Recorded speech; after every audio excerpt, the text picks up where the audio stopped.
La fable que je voudrais raconter nous montre qu'il ne faut jamais, au grand jamais, livrer sa vie, par naïveté, à plus dangereux, à plus rusé que soi. Et c'est ainsi que pour les chrétiens, jamais, jamais il ne faut écouter la parole du démon, quand bien même serait-il contraint par Dieu de dire quelque vérité. Le démon est à nous comme un adulte par rapport à un enfant et nous pouvons être sûrs qu'il mettra dans son fait quelque mensonge ignoble et qu'il nous entraînera, en sachant, en connaissant notre cœur, loin de Dieu.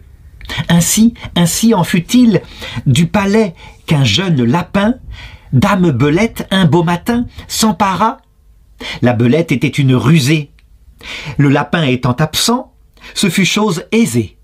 Cette squatteuse porta chez notre lapin ses pénates un jour, alors que le pauvre lapin était allé à l'aurore faire sa cour parmi les thym. Après qu'il eut brouté, trotté, fait tous les tours, notre pauvre lapin retourne au souterrain séjour.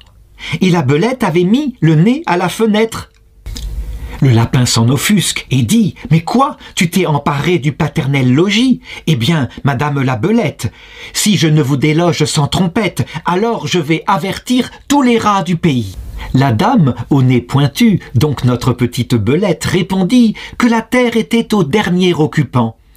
Et la belette ajoutait « Je voudrais bien savoir quelle loi, quel prince pourrait me déloger de ce logis qui maintenant est à moi. » Notre lapin protesta, en alléguant avec raison que ce logis appartenait en premier à celui qui l'avait occupé, qu'il n'était pas question de s'en emparer ainsi au détour d'une soirée.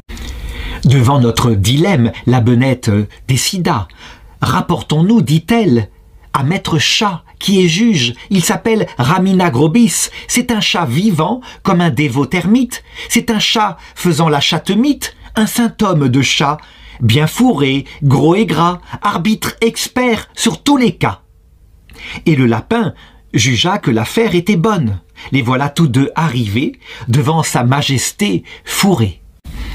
Et ce gros chat de juge de leur dire « Mes enfants, approchez, approchez, je suis sourd.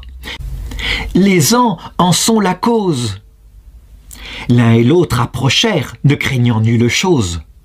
Aussitôt qu'apporté, le chat vit les contestants. Alors, en bon apôtre, il se jeta des deux côtés la griffe en même temps. Il mit les plaideurs d'accord, en croquant l'un et l'autre. Ceci ressemble fort au débat qu'ont parfois, nous, pauvres chrétiens, lorsque nous nous rapportons au démon.